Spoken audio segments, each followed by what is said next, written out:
이제 세 번째로 단지파에 대해서 공부해 보도록 합니다. 단지파. 자, 창세기 30장 1절에서 6절까지. 창세기 30장 1절에서 6절까지. 창세기 30장 1절에서 6절. 한 절씩 교독하죠. 제가 1절 읽습니다.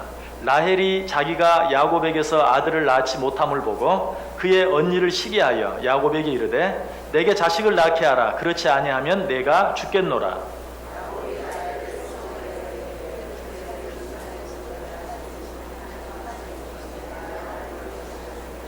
라헬이 이르되 내 여종 빌하에게로 들어가라. 그가 아들을 낳아 내 무릎에 두리니 그러면 나도 그로 말미암아 자식을 얻겠노라 하고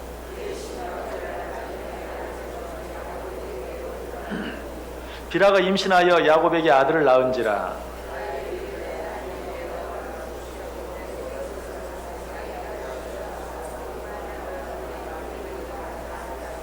아멘. 자, 여기는 이제 단이 출생하게 된 배경에 대해서 우리에게 이야기해 주고 있습니다. 자, 1번 문제 보겠습니다.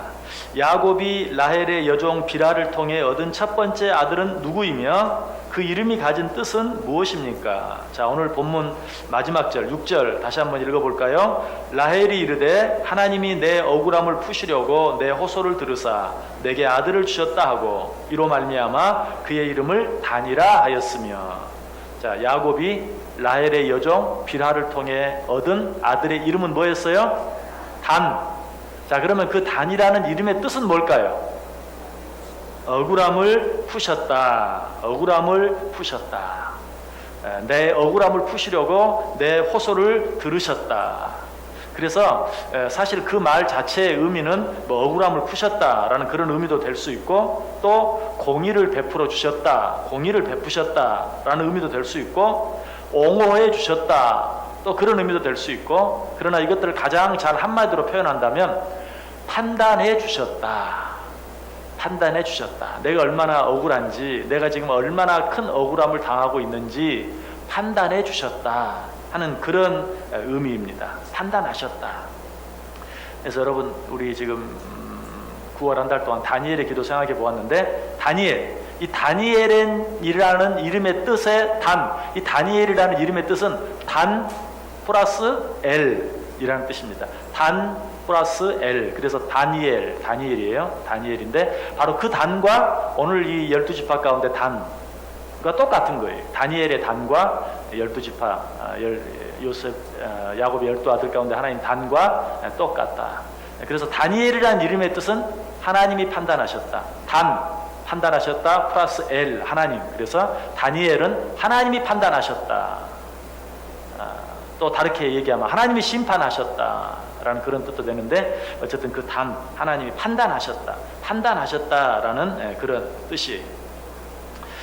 그래서 이 판단하셨다 단이라는 이름이 판단하셨다는 이름인데 이제 이따가 4번 문제 정도 생각해 보면 하나님이 어떻게 판단하셨는가, 하나님이 정말 이 단 지파를 정확하게 판단하시는 모습이 나와요. 그 이름이 이루어지는 것이죠. 단 판단하셨다라는 뜻인데 하나님이 정말 이 단 지파를 판단하시는 그런 모습을 보게 됩니다. 자, 어쨌든 오늘 본문 속에 야곱이 단을 낳게 되는 그 과정이 설명되어 있죠. 자, 오늘 본문이 어떻게 시작합니까? 1절에 보면 라헬의 원망이 나오죠. 1절 우리 다 같이 다시 읽어볼까요? 시작. 라헬이 자기가 야곱에게서 아들을 낳지 못함을 보고 그의 언니를 시기하여 야곱에게 이르되 내게 자식을 낳게 하라. 그렇지 아니하면 내가 죽겠노라. 라헬이 지금 언니 레아가 아들을 넷을 낳았어요. 자, 우리가 생각해본 루벤, 두 번째 시므온, 그리고 세 번째가 레위죠. 그런데 이 레위는 12지파에 들어가진 않는다고 그랬어요. 공통적으로 성전에서 일하는 자들로 12지파에는 들어가지 않아요. 그래서 우리가 그 그림을 보면 세 지파씩 사방으로 둘러싸여 있고 가운데 성막에서 누가? 레위 지파가 봉사를 하죠. 그리고 또 행진할 때도 세 지파씩 첫째 줄, 둘째 줄 가고 그 다음에 세 번째 레위 지파가 역시 하나님의 교회 법궤를 책임지고 운반하고 그 뒤에 또 세 지파, 그 뒤에 또 세 지파 이렇게 해서 12지파에는 직접적으로 들어가지 않아요. 그래서 우리가 레위 지파에 대해서는 12지파를 공부하면서 생각하지 않았어요. 유다 지파, 네 번째가 유다 지파죠. 가장 중요한 지파인데 나중에 생각해 보려고 해요. 그래서 야곱이 레아를 통해서 낳은 지금 네 아들이 일단 지나간 거예요. 루벤, 시므온, 레위, 유다. 이렇게 언니 레아가 아들을 넷이나 낳았는데 라헬은 아직까지도 아들이 없어요. 그래서 라헬이 누구를 먼저 1절에 보면 원망을 하죠. 나로 자식을 낳게 하라. 언니 레아는 아들을 넷이나 낳았는데 나는 아들을 낳는 자식을 낳지 못했다. 나로 자식을 낳게 하라 라고 화를 내는, 어떻게 보면 좀 기가 막힌 화죠. 왜? 물론 뭐 야곱이 라헬을 사랑하지 않아서 자식을 갖지 못했다면 화를 낼 만도 해요. 그러나 사실 야곱은 레아보다도 누구를? 라헬을 더 사랑했죠. 그런데도 라헬은 아직 아이를 갖지 못했어요. 야곱의 책임이 아니에요. 그런데도 야곱을 향해서 화를 내고 있는, 나로 자식을 낳지 못하게 하면 내가 죽겠다라고 아주 협박까지 하는 그런 모습을 보게 돼요. 자, 여기에 대한 야곱의 대답이 정말 멋지죠. 2절 보세요. 2절 같이 읽습니다. 야곱이 라헬에게 성을 내어 이르되 그대를 임신하지 못하게 하시는 이는 하나님이시니 내가 하나님을 대신하겠느냐. 참 멋진 대답이. 먼저 우리가 모든 일들에 있어서 내 뜻대로 내 생각대로 되어지지 않는 일들에 대해서 오늘 이 야곱이 한 이 믿음의 대답, 믿음의 고백을 할 수 있어야 돼요. 이 어떤 내가 원하는 그 일을 허락하지 않는 분이 하나님이신데 내가 하나님을 대신하겠느냐 하는 이런 믿음의 고백, 이런 믿음의 대답을 할 수 있어야 돼요. 내가 어떻게 하나님을 대신하겠느냐 하는 이런 고백. 내 생각대로 되어지지 않고 때때로 나를 힘들게 하는 그런 일들이 우리 가운데 있다면 먼저 이렇게 고백할 수 있어야 돼요. 내가 어찌 하나님을 대신할 수 있겠느냐. 하나님이 허락하지 아니하시면, 하나님이 주시지 아니하시면 할 수 없지 않느냐 하는 그런 마음, 그런 믿음이 먼저 우리 가운데 있어야 한다. 자, 여기에 대해서 이제 라헬이 한 가지 제안을 하죠. 자, 3절 같이 읽습니다. 라헬이 이르되 내 여종 빌하에게로 들어가라. 그가 아들을 낳아 내 무릎에 두리니 그러면 나도 그로 말미암아 자식을 얻겠노라.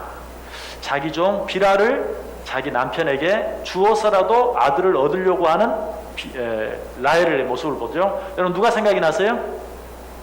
누가 생각이 납니까? 똑같은 일을 행한 사람이 있잖아요. 사라가 누구에게? 아브라함에게. 늦게까지 자식을 낳지 못하자 자기의 여종 누구를? 하갈을 아브라함에게 들여보내서 아들 이스마엘을 얻는 그런 모습을 보죠. 자, 여기서 사라는 야곱과는 어떤 관계죠? 야곱의 할머니죠. 야곱의 아버지가 이삭, 야곱의 할아버지가 아브라함. 그러니까 아브라함의 아내 사라는 야곱의 할머니가 되죠. 아브라함은 야곱의 할아버지가 돼요. 자, 어쨌든 여기서 야곱이 자기 할아버지가 어떻게 해서 자기 아버지를 낳게 되었는가 하는 그 과정을 얘기했을 것 같아, 얘기하지 않았을 것 같아? 당연히 얘기하죠. 여러분들 뭐 우리 가정 안에도 그런 일들이 있죠. 뭐 아버지나 할아버지나 누가 이렇게 뭐 상처를 하고 다시 재혼을 하든지 뭐 이혼을 하고 재혼을 하든지 또 혹은 뭐 첩을 얻어서 재혼을 하든지 이런 얘기들을 하면 그 자손들은 그런 얘기들을 알잖아요. 그죠? 오늘 여기 이제 야곱도 그 이야기를 알 것이고 자기 아내인 자기가 사랑했던 라헬에게도 자기 할아버지 이야기, 자기 아버지 이야기 다 했을 거예요.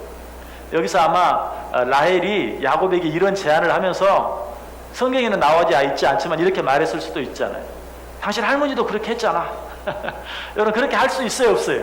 충분히 할 수 있죠. 당신 할머니도 그렇게 해가지고 아들을 얻었는데 나도 내 종 비라를 너에게 들여보낼 테니까 당신이 그 비라를 통해서라도 우리 아들을 갖자, 자식을 갖자, 이렇게 할 수 있어요. 그래서 우리가 뭘 배우게 됩니까? 참 부모들의 모든 행동은 정말 중요해. 그래서 나 하나 하고 끝나는 게 아니고 그 자식의 자식, 손자들에게까지도 할아버지도 그렇게 했잖아. 얼마든지 그렇게 말할 수 있어요. 우리 증손자까지, 고손자까지도 그렇게 말할 수 있어요. 그만큼 우리 부모된 자들의 책임이 크다는 걸 또 한 번 알게 돼요. 그 다음 야곱의 모습을 보면 또 그것을 또 한 번 더 깊게 느끼게 돼요. 자, 여기에 대해서 야곱은 어떤 반응을 보였으며 4절 보세요. 같이 읽습니다. 그여 시녀 비라를 남편에게로 아내로 주매 야곱이 그에게로 들어갔다. 여러분 이 말씀 보면은 2절에서 야곱이 한 대답과는 너무 천지 차이죠. 내가 아들을 낳지 못하게 하느냐, 하나님이 허락하지 않은 것을 내가 어떻게 하라고 그러느냐, 내가 하나님을 대신하겠느냐, 너무 멋진 대답을 했는데 사실 여기서도 한 번 더 그렇게 해야 돼. 이번에는 더 어떻게, 그렇다고 어떻게 하나님이 기뻐하시지 않는 방법을 내가 쓸 수 있느냐, 뭐 설령 당신 할아버지도 그랬지 않느냐라고 얘기했다 하더라도 어떻게 하나님이 기뻐하지 않는 방법을 나보고 하라고 하느냐, 아까는 하나님을 대신하겠느냐라고 말했지만 내가 하나님의 법을 어기겠느냐 라고 말하면서 거절했어야 돼요.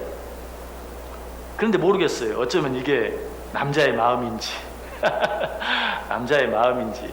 아까는 그냥 내가 하나님을 대신하겠느냐라고 했다가 내 여종 비라를 줄 테니 그에게로 들어가라니까 두말하지 않고 들어가서 자식을 낳았다 하는 그 말을 보게 되는데, 이것이 단순한 또 남자의 마음일 수도 있고, 또 한 가지는 어때요? 역시 당신 할아버지도 그렇게 하지 않았느냐 하는 그 말 때문에 어쩌면 또 꼼짝없이 또 그렇게 했는지도 몰라요.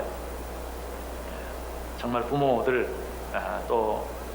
자녀들 앞에서 말하고 행동하고 하는 모든 일들을 얼마나 조심해야 되는가 하는 것을 배우게 되고요. 또 한 가지는 이 야곱의 모습이 오늘 우리들의 모습이다 하는 것도 한번 생각해 봐야 돼요. 자, 2절 보면 믿음이 있는 것 같아요. 그러나 4절 보면 어때요? 믿음이 없어요. 믿음이 있는 것 같은데 믿음이 없는. 여러분 내 모습 아니에요? 어떻습니까? 정말 내 모습 그런 거 볼 때가 참 많죠. 누가 다른 사람이 판단하기 전에 나를 봤을 때 나 하나님 믿어요. 정말 내가 하나님 없다고 생각하는 거 아니고 믿는 척하면서 이 자리에 나와 있는 거 아니. 하나님 믿어요. 그런데 어쩔 때 말하고 행동하는 거 보면 어때요? 하나님을 믿는 자 같지 않아. 누가 손가락질 하기 이전에 내가 나를 생각해 봐도 하나님이 없는 것 같아. 하나님을 믿는 자 같지가 않아요. 야, 어떻게 하나님을 믿는 내가 이렇게 할 수 있는가. 뭐 내가 금방 야곱처럼 하나님 믿는 사람이 어떻게 그렇게 할 수 있어요 라고 말했다가도 누가 옆에서 그냥 쿡 한번 찌르기만 하면 나도 모르는 사이에 하나님을 믿는 건 다 어디로 가버리고 그냥 하나님을 모르는 사람이나 전혀 다를 바 없이, 아니 어쩔 때는 하나님을 모르는 사람보다 더하게 화를 내기도 하고 미워하기도 하고 뭐 하는 그런 모습들을 보면서 믿음이 있는 것 같다가 믿음이 없는 이 야곱의 모습이 바로 우리 자신의 모습이라는 사실. 그래서 그 귀신 들린 아들을 데리고 예수님께 와서 내 아들을 고쳐주옵소서. 예수님이 말하죠. 네가 믿느냐? 믿습니다. 그런데 어때? 정말 고칠 수 있을까? 금방 안 믿어지는 거예요. 그러니까 믿습니다. 나의 믿음 없음을 도와주소서. 정말 이 고백을 우리가 날마다 해야 되는 고백이. 하나님 내가 믿습니다. 그런데 나는 믿음이 없습니다. 말이 안 되는 것 같은데 이게 우리 모습이에요. 하나님 믿습니다. 그런데 하나님 정말 안 믿어집니다. 이게 우리 모습이에요. 정말 우리의 연약함을 고백하면서 늘 우리는 하나님의 도움을 구하고 하나님 앞에 정말 한 걸음 더 나아가기 위해서 항상 애쓸 수 있어야 된다는 사실. 우리 지금 새벽에 지난주 오늘 아침 어제 아침 계속 야곱의 하나님 생각해 보고 있어요. 야곱의 하나님, 왜 하나님을 성경이 자꾸 야곱의 하나님, 모든 택한 자들의 하나님을 야곱의 하나님이라고 말하는가. 이 야곱의 모습과 우리들의 모습이 참 닮았어요. 야곱 참 인간의 계략을 쓰기를 좋아하고 인간의 방법을 쓰기를 좋아하고 했던 그래서 실수도 자주 하고 잘못도 자주 한 이 야곱의 모습이 우리들의 모습과 너무 닮았어요.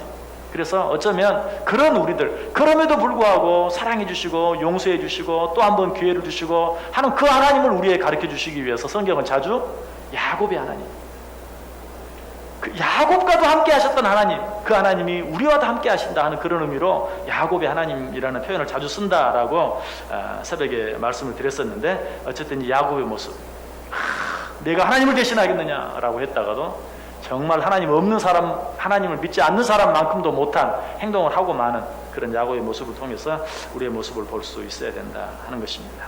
자, 어쨌든 이렇게 해서 단이 야곱에게서 태어나게 됩니다. 라헬이 야곱에게 허락한 종 비라를 통해서 단이 태어나게 돼요. 자, 2번 문제 보겠습니다. 문제 같이 있습니다. 야곱이 그의 다섯째 아들 단에게 한 예언적 축복은 어떤 것이었습니까? 자, 다섯째 아들이란 말 이해가 되시죠? 레아에게서 루벤, 시므온, 레위, 유다가 나고, 그리고 나서 이제 비라를 통해서 다섯 번째 아들로 단이 태어난다.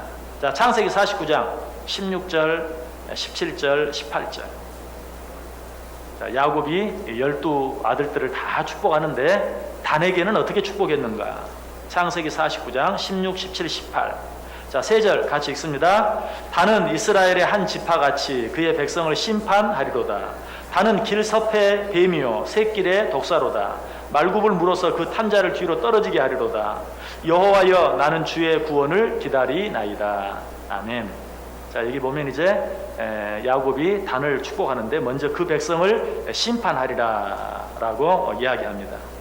백성을 심판한다. 좋은 의미도 있고 나쁜 의미도 있어요.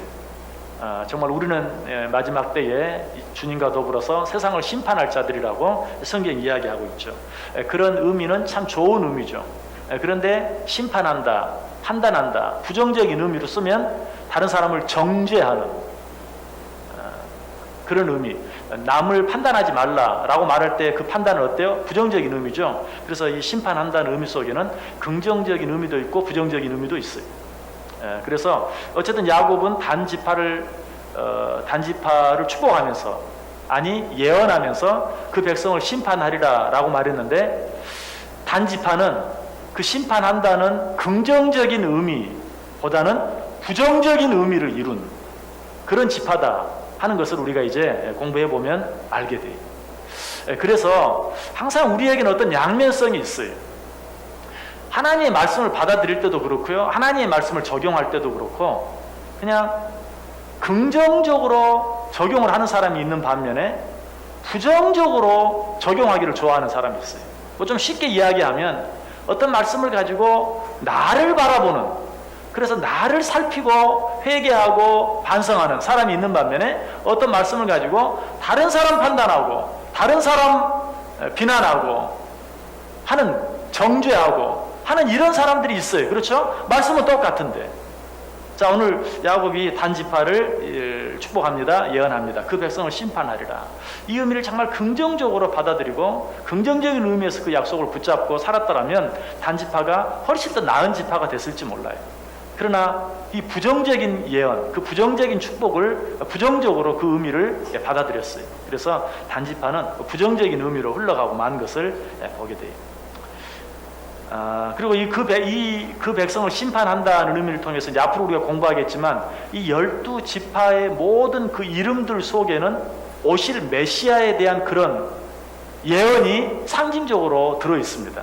그래서 우리가 이미 생각해 본 루벤, 보라 아들이다 라고 얘기할 때, 내가 아들을 낳으리니 이름을 예수라 하라, 보라 아들이라 하는 그런 그 메시아에 오실 것에 대한 예언이 루벤이라는 이름 속에도 들어있고요, 시므온 지파의 이름 속에도 들으셨도다, 우리의 모든 기도들을 들으시는 그런 어떤 이 땅에 오실 메시아에 대한 그러한 예언. 예수님께서 뭐라고 말했어요? 무엇이니 내게 다 구하라. 지금까지는 너희가 내 이름으로 아무것도 구하지 아니했지만 구하라, 그리하면 내가 듣겠다라고 말씀하시는 그 메시아, 우리 주 예수 그리스도의 모습이 시므온이라는 이름 속에도 들어있어요. 그런데 자, 지금 단지파, 그 백성을 심판하리라. 예수님께서 이 땅에 오실 때 어때요? 또 심판자로서 오시죠. 그래서 이 12지파 이름 속에는 다 그런 메시아에 대한 예언적인 그런 의미들이 있는데, 단지파 속에도 특별히 그 백성을 심판하리라는 이 야곱의 예언, 야곱의 축복 속에도 오실 메시아에 대한 예언이 또 상징적으로 숨어 있어요. 그래서 성경 구약에 이 메시아에 대한 예언을 보면 정말 신기해요. 성경 구약 39권 전체가 정말 우리가 도무지 상상할 수 없는 방법으로 처음부터 끝까지 집요하게 그 오실 메시아에 대해서 예언해주고 있는 그런 모습을 우리가 보게 됩니다. 근데 어떤 사람은 이 예언, 그 백성을 심판한다라는 이 예언을 삼손에 대한 예언으로 보기도 해요. 뭐 우리가 그것에 대해서는 깊이 생각할 필요는 없지만, 이 예언은 삼손에 대한 예언이다. 왜? 삼손이 단지파 사람이에요. 사사기 13장 2절에 보면 소라 땅에 단지파의 가족 중에 마노아라 이름하는 자가 있더라. 그의 아내가 임신하지 못함으로 출산하지 못하더니 이 마노아라고 이름하는 자, 삼손의 아버지죠. 그래서 이 마노아는 단지파 사람이었다. 그래서 이 단지파에서 태어날 삼손. 그래서 이제 그 백성을 심판한다는 의미. 후에 사실은 삼손이 블레셋을 심판하죠. 정말 마지막 순간에 으라라차차 해가지고 그 백성을 심판하는 그런 모습을 보게 되는데, 어쨌든 그 삼손에 대한 예언이다. 그 뒤에 나오는 그런 내용도 마찬가지. 계속해서 이제 길섭의 뱀이다라고 또 야곱이 예언하고 있죠. 그 백성을 심판하리라라는 말 다음에 길섭의 뱀이요 새길의 독사로서 말굽을 물어서 그 탄자를 뒤로 떨어지게 하리라 라고 예언하고 있는데, 단지파가 하는 그런 일들을 보면 이런 예언들이 그대로 이루어지는, 그 단지파의 삶은 늘 싸우고 전쟁하는 그런 삶이었던 것을 보아요. 길섭의 뱀, 새길의 독사. 그래서 말굽을 물어서 그 탄자를 뒤로 떨어지게 하는, 상대방의 적군들과 늘 싸우는, 말 타고 쳐들어오는 그런 적들과 늘 대적하는 그런 모습들을 보고 있죠. 근데 사사기 18장 1절에 보면, 제가 읽어볼게요. 그때에 이스라엘의 왕이 없었고 단 지파는 그때 거주할 기업의 땅을 구하는 중이었으니 이는 그들이 이스라엘 지파 중에서 그때까지 기업을 분배받지 못함이었더라. 그 가나안 땅에서 자기에게 주어질 땅을 아직 분배받지 못하고 그 땅을 구하고 있었다. 이 말은 어떤 땅, 다른 사람이 살고 있는, 가나안 7지파가 살고 있는 어떤 땅을 빼앗아 살기 위해서 싸우고 있는 중이었다 하는 그런 말이. 또 사사기 18장 27절에도 보면 단 자손이 미가가 만든 것과 그 제사장을 취하여 라이스에 이르러 한가하고 걱정 없이 사는 백성을 만나 칼날로 그들을 치며 그 성읍을 불살랐다. 역시 마찬가지. 가나안 땅에 들어가서 자기들이 들어가 살 땅을 차지하기 위해서 또 전쟁을 하고 있는 그런 모습을 봅니다. 그래서 야곱이 예언하고 있는, 너희는 길섭의 뱀과 같고 새길의 독사와 같이 되어서 말을 탄 말굽을 물어서 그 탄자를 뒤로 떨어지게 할 것이다 라는 그런 예언들이 성취되어지고 있는 그런 모습을 보게 됩니다. 자, 3번 문제 보겠습니다. 3번 문제 같이 읽습니다. 후에 모세가 단 지파를 향하여 한 축복은 무엇이었습니까? 자, 방금 한 축복은 누가 한 축복이었죠? 야곱이 한 축복이었어요. 아버지 야곱이 이제 죽기 전에 12아들을 놓고 한 축복이었어요. 이제 3번에서는 누가? 모세가. 언제? 역시 죽기 직전에. 이제는 12지파를 놓고, 야곱이 12아들을 놓고 있지만 모세는 12지파를 놓고 그들에 대해서 예언하고 그들에 축복하는 모습이 나와 있죠. 자, 모세는 어떻게 축복했는가? 신명기 33장 22절. 신명기 33장 22절 같이 읽습니다. 단에 대하여는 일러스되 단은 바산에서 뛰어나오는 사자의 새끼로다. 이번에는 사자의 새끼. 역시 어때요? 아까 야곱이, 아버지 야곱이 했던 예언, 길섭의 뱀과 같고 새길의 독사 같은. 그래서 말굽을 물어 그 탄자들을 넘어뜨리는. 자, 여기서는 사자의 새끼, 바산에서 뛰어나오는 사자의 새끼. 어쩌면 이 내용을 보고도 또 이 예언이 그 단지파에서 나올 삼손에 대한 예언이다라고 어떤 학자가 말했는지도 모르겠어요. 그렇죠? 사자와 이 또 삼손은 인연이 깊죠. 그래서 그렇게 이야기했는지도 몰라요. 자, 어쨌든 여기 사자의 새끼라고 말하고 있는데 이 사자도 힘과 용맹의 상징이고 또 백수의 왕으로서 정말 싸우기를 잘하는 맹수의 이름이죠.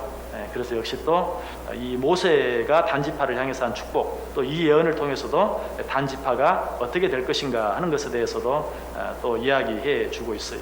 자, 그런데 여기서 이제 아까 처음에 이야기했던 길섭의 뱀, 새끼의 독사, 사자의 새끼, 다 어떤 무서운 힘을 가진, 또 무서운 무기를 가진 그런 존재들인데, 여기서 우리가 또 한 가지 생각해 봐야 돼요. 자, 이걸 축복이라고 말할 수 있느냐? 뭐 아버지 야곱이 아들에게 이렇게 축복했다고 하고 모세가 또 이지파에게 이렇게 축복했다고 하는, 이게 무슨 축복이라고 말할 수 있느냐? 자, 하나님께서 어쨌든 그 길섭의 뱀과 같은, 새끼의 독사 같은, 사자의 새끼 같은 그런 어떤, 요즘 우리들이 잘 쓰는 표현을 빌리면 그런 은사를 우리에게 허락해 주셨어요. 중요한 것은 무엇입니까? 그것을 어떻게 사용하느냐 하는 것이. 그것을 어떻게 사용하느냐에 따라서 우리가 하나님이 기뻐하시는 일과 뜻을 이룰 수도 있고 하나님께서 정말 원치 않고 싫어하시는 일을 또 이룰 수도 있는 것이. 그래서 오늘 이 말씀들을 다시 이제 우리가 맨 처음으로 돌아가서 성경에 저주처럼 느껴지는 말이 있다 할지라도 저주가 아니다. 그걸 어떻게 받아들이냐에 따라서 우리에게 이런 저주가 주어졌다. 그러므로 우리가 이런 저주가 우리에게 임하지 않기 위해서 우리는 다른 지파보다 더 애쓰고 노력해야 된다라는 말씀으로 받아들였다면 어때요? 그게 축복이 될 수 있는 거죠. 너희는 길섭의 뱀과 같다. 새길의 독사 같다. 바산에서 뛰어나오는 사자 새끼 같다. 자, 우리는 이거 어때? 자칫 잘못하면 정말 남의 생명을 해하는 그런 악한 자가 될 수도 있다. 그러나 어떤 이런 무서운 이 힘을 우리가 잘 사용하면 정말 이 땅에 오히려 하나님의 뜻을 이루는데 요긴하게 사용될 수 있는 중요한 도구도 될 수 있다 하는 것을로 받아들였더라면, 그리고 더 삼가하고 조심했더라면 늘 싸우고 그러다가 망하는 그런 지파의 모습으로 남지는 않았을 것이다 하는 것을 다시 한번 생각하게 되죠. 자, 이 모습 속에서는 우리가 삼손도 한번 생각해 볼 수 있어야 돼요. 자, 삼손. 하나님이 어마어마한 힘을 주었어요. 그래서 삼손은 어때요? 그의 인생 전체를 통해서 그 힘을 잘 썼습니까? 잘못 썼습니까? 99% 잘못 썼죠. 그리고 마지막 한 번 잘 썼다고 말할 수 있는데 그것도 평가가 엇갈려요. 잘 썼다, 잘 쓰지 않았다. 어쨌든 하나님께서 삼손에게 무시무시한 사자의 입을 찢어 놓을 수 있을 만한 힘을 주셨어요. 그래서 삼손은 그 힘을 잘못 사용했어요. 그래서 여러 가지 사람들에게 비난받는 일, 그리고 손가락질 받는 일, 그리고 악한 자로서 비웃음을 당하는 그런 사람이 되고 말았어요. 바로 이것이 여러분 우리에게 여러분들이 갖고 있는 가운데 나는 왜 이렇지? 라고 생각하는 어떤 것이 있습니까? 그것이 여기 말하는 것처럼 길섭의 뱀과 같은, 저 사람 꼭 뱀 같아. 만약에 막 그렇게 말한다면 여러분 그 의미를 어떻게 만약에 여러분이 가지고 있는 어떤 아주 간교하고 사특하고 이런 어떤 그런 의미에서 저 사람 아주 뱀 같은 사람이야, 그렇게 말했다고 한번 생각해 보세요. 기분 나쁘겠죠. 그런데 기분 나쁘다고만 생각하지 말고 정말 성경이 또 뭐라고 말합니까? 뱀같이 지혜로워라 라고 말했는데, 그렇다면 내가 그것을 어떻게 하나님의 나라와 영광을 위해 쓸 수 있는가 한번 생각해 볼 수 있는 거죠. 바로 그와 같은 것이. 그래서 성경이 디모데전서 4장 4절에 하나님이 너희들에게 무엇을 주셨든지 감사함으로 받으면 버릴 것이 없다. 오늘 지금 야곱이 말하는 것이 길섭의 뱀, 새길의 독사. 이 새길에 옛날 성경은 첩경이라고 되어 있어요. 첩경의 독사. 아주 좁은 길. 그게 사람이 걸어가는데 피할 수가 없어. 다른 길로 갈 수가 없어요. 그러니까 여지없이 피할 수 없는 거기 숨어 있다가 콱 무는. 얼마나 악하고 독합니까? 그렇죠. 네가 그와 같다. 그러니까 굉장히 지금 어떻게 보면 아버지로서 자식에게 할 수 있는 그런 말이 아니. 그런데도 지금 그렇게 표현하고 있는 그런 것들을 의미 있게 받아들이고 왜 그렇게까지 우리를 향해서 이야기를 했을까 하는 걸 생각하며 살았더라면 정말 그것들이 어떻게 돼요? 축복이 될 수도 있었을 것이다. 사자의 새끼 또 마찬가지. 바산에서 뛰어나오는 사자의 새끼. 사자도 아니고 사자의 새끼는 이게 통제가 불능한 거예요. 여러분 망아지가 뛰는 거 봤죠? 어미 말은 이 통제가 돼요. 소도 그렇고. 근데 송아지나 여러분 다 옛날에 소 키워보셨죠? 송아지는 그저 엄마 따라오는 것 때문에 통제가 되는 거지 어떻게 할 수 있는 방법이 없어요. 도무지 잡을 수가 없죠. 그냥 소를 끌고 외양간으로 들어가면 이제 한참 있으면 송아지가 자기가 들어가는 거지 송아지를 잡아서 외양간에 넣을 수 있는 사람은 없어요. 바산에 뛰어나오는 바산에서 뛰어나오는 사자의 새끼, 통제불능. 아주 정말 우리가 흔히 말하는 어디로 튈지 모르는 공과 같은 그 단지파의 모습이 그러했다는 것이. 그러나 그것도 어때요?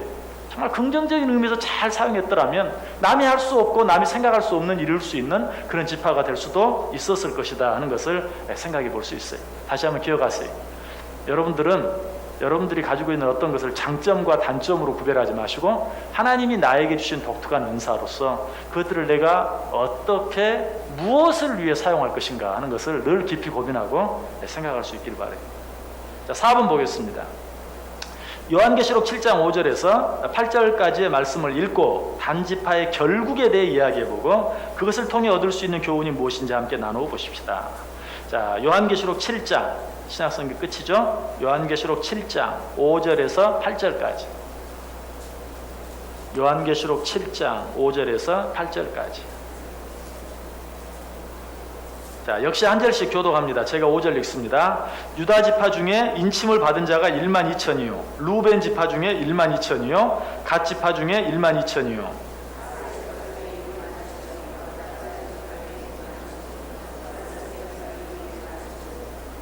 시므온 지파 중에 1만 2천이요. 레위 지파 중에 1만 2천이요. 이사갈 지파 중에 1만 2천이요.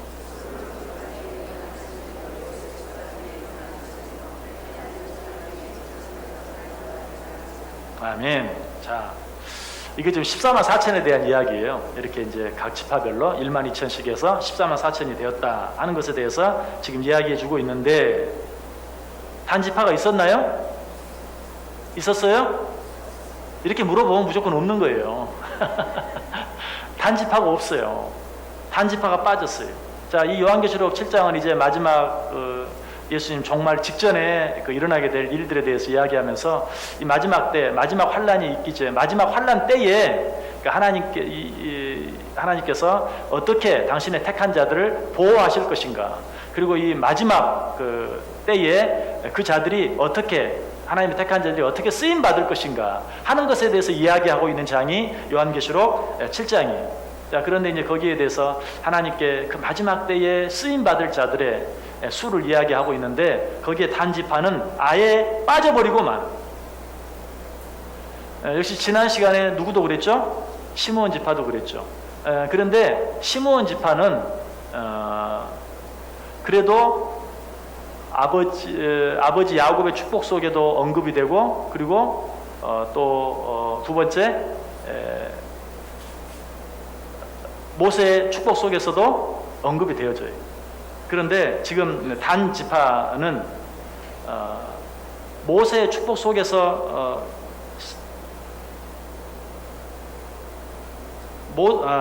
시므온 지파는 모세의 축복 속에서 빠지죠. 시므온 지파는 아버지 야곱의 축복에는 나오는데 모세의 축복 속에는 빠져요.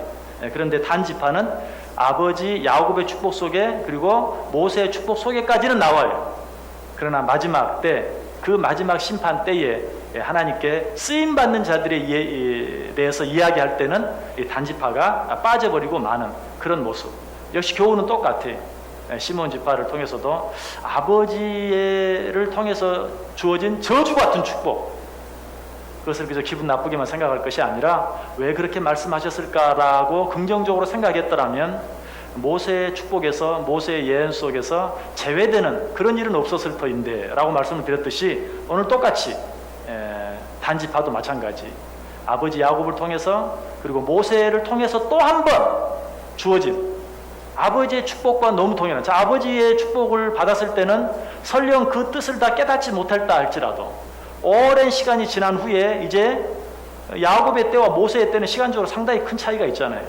그때 아버지 야곱이 했던 그 예언의 말씀, 길섭의 뱀과 같고 새길의 독사 같다는 그 말, 그래서 말 발굽을 물어서 그 탄자들을 뜨리게 될 것이라는 그 말의 의미를 바로 새기지 못함으로 단지파가 지금 어떤 길을 가고 있는가 하는 것을 생각하면서, 두 번째로 모세를 통해서 바산에서 뛰어나오는 사자 새끼 같다라는 말을 했을 때는, 그때 야곱을 통해서 주신 그 예언, 그 축복이 이런 의미가 있었구나, 너희들에게는 이런 특성이 있으니 너희들이 좀 더 바짝 경계하고 바짝 조심하고 정말 하나님 말씀 앞에서 너희 자신을 살피면서 살아라. 그렇지 아니하면 너희들이 정말 큰 위기와 큰 잘못 가운데 처하게 될 수도 있을 것이다 라는 그런 의미였구나. 이제라도 우리가 정신을 바짝 차리자. 그래서 모세의 축복, 모세를 통해 주어진 예언에만 바짝 귀를 기울였더라도 단지파가 요한계시록 7장에서 빠지게 되는 그런 자리에까지 처하게 되지는 않았을 것이다. 그런데 결국 이 요한계시록 7장에 단지파가 응답되지 않은 이유는 뭐예요? 반복해서 주어지는 하나님의 말씀, 반복해서 주어지는 하나님의 경고, 그런 것들에 끝까지 귀를 기울이지 아니하는, 그리고 자기들에게 주어진 그런 모든 것들을 자기 마음대로, 자기 뜻대로, 자기들만을 위해서 사용함으로, 결국은 이 마지막 때에 그 이름이 언급되지 못하는 자리에까지 이르게 되고 말았다라는 사실. 여러분 성경 말씀 가운데 우리와 상관없는 말씀은 하나도 없다 하는 것 다시 한번 기억하세요. 자, 그래서 제가 아까 4번 공부할 때 하나님께서 판단하셨다. 라헬이 단을 낳고 하나님이 내 억울함을 푸시려고 내게 아들을 주셨다 라고 말씀하시면서 하나님이 판단하셨다, 하나님 공의롭게 판단하셨다 라는 뜻의 이름을 지었다고 그랬죠. 그런데 사실은 판단하신 것은 맞는데 하나님께서는 그 라헬의 억울함을 판단해 주신 것이 아니고 라헬이 인간적인 방법으로 하나님의 방법을 대신한, 엄밀하게 말하면 라헬과 야곱이 자기 종 비라를 야곱에게 주어서 아들을 낳게 한, 야곱과 라헬이 인간적인 방법으로 자기들의 소원을 이루려고 한 그 악행을 하나님이 판단하신 거예요. 여러분 이 사실을 알아야 돼요. 그러니까 라헬은 자기 멋대로 자기 좋은 의미에서 하나님이 내 억울함을 푸셨다. 그러나 하나님은 아니에요. 내가 언제 너보고 그렇게 네 억울함을 풀려고 하더냐. 하나님의 방법대로 해야지. 네가 억울하다고 전혀 하나님이 기뻐하지 않는 방법으로 내가 그것을 보았다. 여러분 여기서 우리가 하나님의 일을 이루는 방법을 생각해 봐야 돼요. 우리는 좋은 목적만 가지고 수단과 방법은 아무렇게나 해도 된다고 생각할 때가 참 많아요. 내가 하나님을 위해서 하는데 나 교회를 위해서 그렇게 하는 거야. 여러분 좋은 목적이 있다면 반드시 좋은 수단과 좋은 방법, 하나님의 영광을 위한, 하나님의 목적을 위한 것이라면 반드시 하나님이 원하시는 방법으로 무엇을 해야 돼요. 우리는 내가 좋은 뜻으로 그렇게 했다고 해서 인간적인 방법, 인간적인 생각 이런 것들을 마음대로 적용할 때가 참 많아요. 라헬처럼 내 억울함을 풀기 위해서 인간적인 방법으로, 그리고 아들을 주시니까 하나님이 내 억울함을 풀어주셨다. 천만의 말씀. 하나님은 너의 인간적인 방법, 그 인간적인 행위를 판단하신 것이. 결국 내가 좋은 목적을 가지고 이루기 위해서 내 마음대로 인간적인 방법으로 행한 어떤 일들 하나님이 판단하실 것입니다. 여러분 어떤 일을 잘하고 못하는 건 별로 중요하지 않아요. 왜? 정말 잘하기만 원한다면 하나님이 하시면 되는 거예요.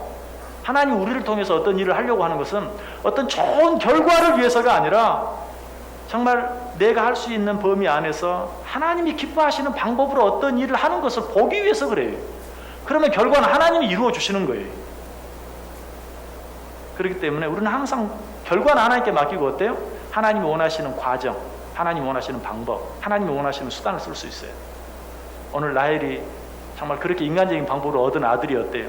그 단지파에 아까도 말씀드렸죠. 자세히 보면 그냥 전쟁으로 얼룩진, 피를 흘리는, 늘 싸우는, 그러다가 마지막에는 이렇게 이름도 언급되지 못하고 빠져버리는 참 불쌍한, 왜? 인간적인 방법으로 얻은 그 아들의 길이 바로 그와 같았다 하는 것을 우리에게 이야기해 주고 있습니다. 자 마지막 5절 보겠습니다. 5번 문제. 5번 문제. 문제 같이 읽습니다. 12지파를 상징하는 12가지 보석 중 단지파를 상징하는 보석은 무엇이며 그것을 통해 우리가 얻을 수 있는 교훈은 무엇입니까? 자, 창세기 28장 한 절만 봅니다. 창세기 28장 20절. 창세기 28장 20절. 자, 시작. 넷째 줄은 녹보석, 호마노, 벽옥으로 다 금태에 물릴지니. 창세기가 아니고 적당히 알아서 다 거기 써지면 읽으실 일이지 또 그렇게 무안을 주고 그래요. 자, 출애굽기 28장. 안 읽어 그냥 지나가 버려야지. 자, 출애굽기 28장 20절. 넷째 줄은 녹보석, 호마노, 벽옥. 자, 여러분 다시 그 그림을 생각해 보세요.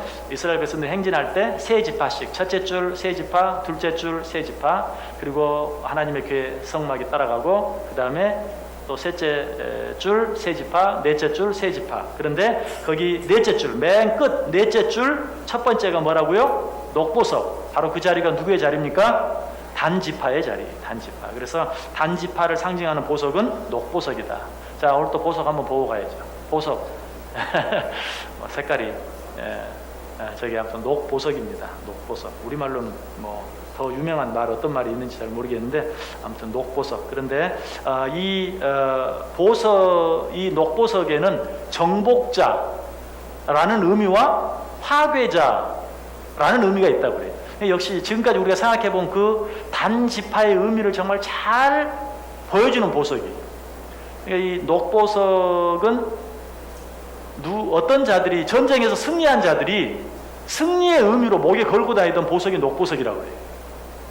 그러니까 승리자들이죠. 정복자들이죠. 그런데 그 전쟁에서 패한 사람들의 입장에서 봤을 때는 그게 어때요? 무서운 파괴자예요. 그 사람들 목에 녹보석 걸고 다니는 사람 보면 어때요? 막 도망갈 거, 그죠? 무서운 파괴자예요. 그러니까 이 녹보석의 의미는 두 가지. 승리자의 입장에서는 정복자라는 의미가 있지만, 그러나 다른 전쟁에 패한 자들 입장에서는 파괴자라는 그런 의미. 그러니까 어떤 그 단지파 안에 주어진 길섭의 뱀과 같고 새끼의 독사 같고 바산에서 뛰어나오는 사자의 새끼 같은 그런 어떤 그 삼손이 가졌던 강력한 힘과 같은 무엇이 있는데, 그것을 어떻게 사용하느냐에 따라서 위대한 정복자가 될 수도 있고 무서운 파괴자가 될 수도 있다는 거죠. 그래서 이 단지파를 상징하는 이 녹보석 속에 바로 그런 의미가 있어요. 이것은 역시 오늘 우리들 속에도, 자, 여러분 안에 있는 무엇, 사람들이 다 부러워하는 무엇이 있다 할지라도 그것으로 말미암아 여러분들이 그것을 잘못 사용함으로 하나님의 영광을 가리고 다른 사람의 욕을 먹을 수도 있어요. 아유, 저 사람은 저 좋은 지혜를 가지고 학벌을 가지고 재물을 가지고 왜 저렇게 사는지 몰라? 이런 말을 들을 수 있죠. 그런데 반대로 어떻게 보면 막 성격이 급하기도 하고 또 나서기를 좋아하기도 하고 간섭하기를 등등 여러 가지 좀 부정적인 그런 의미도 어쩌면 어때요? 남들 아무도 하기 싫어하는 일 나서서 하고, 남들 아무도 도와주고 싶어 하지 않는 사람 가서 도와주고, 긍정적으로 사용하면 어때? 그 사람은 아유, 저 사람 참 성질은 아주 같은데 참 하는 거 보면 참 일도 성질대로 해, 이렇게 하면서 또 어때요? 칭찬을 받는 거예요. 우리 안에 하나님께서 단지파에게 준 그 녹보석과 같은, 어떻게 사용하느냐에 따라서 정복자가 될 수도 있고 파괴자가 될 수도 있는 그런 은사를 하나님 우리에게 주셨습니다. 여러분에게 주어진 모든 것들을 정말 하나님의 말씀에 비춰서 잘 사용함으로 말미암아서 나중에 정말 판단할 때 단지파처럼 이름도 불려지지 않는 그런 자가 아니라 잘했다. 네가 정말 내가 너에게 준 그 달란트를 네가 잘 사용해서 30배, 60배, 100배의 열매를 거두었구나 라고 칭찬받을 수 있는 저 여러분 될 수 있기를 바랍니다. 예, 자, 우리 밑에 있는 성경 구절 같이 한번 읽습니다. 너희는 이 세대를 본받지 말고 오직 마음을 새롭게 함으로 변화를 받아 하나님의 선하시고 기뻐하시고 온전하신 뜻이 무엇인지 분별하도록 하라. 아멘. 자, 지금 여러분에게 주어진 환경, 여건, 또 여러분이 가지고 있는 성격, 특성, 재능, 그 속에 감추어진 하나님의 뜻을 분별하시길 바랍니다. 하나님 왜 나를 이렇게 만드셨는가? 하나님 왜 이것을 나에게 주셨는가? 하나님 왜 그것을 나에게 주시지 않았는가? 하나님 왜 나에게 이런 환경과 여건을 주시는가? 그 속에 감추어진 하나님의 뜻을 잘 분별해서 정말 여러분에게 주어진 것이 축복도 아니고 저주도 아니, 여러분이 잘 사용하면 그 모든 것이 어떻게 돼요? 다 축복이 되어져. 오늘 야곱이 자식들에게 했던, 모세가 12지파에게 했던 축복 같지 않은 축복 잘 받아들이기만 했으면 축복이 되었을 거예요. 그러나 단지파는 잘 받아들이지 못함으로 말미암아 그것이 어떻게 보면 저주가 되고 말았어. 하나님의 뜻을 분별함으로 하나님의 뜻을 잘 이루어드리는 저 여러분 될 수 있기를 원합니다. 우리 한번 기도하겠습니다. 하나님 감사합니다. 오늘 단지파에 대해 생각해 보았습니다. 야곱의 모습, 라헬의 모습, 그 모습이 나의 모습인 것, 또 단지파의 모습, 그 모습이 또 나의 모습인 것 우리가 생각해 보았습니다.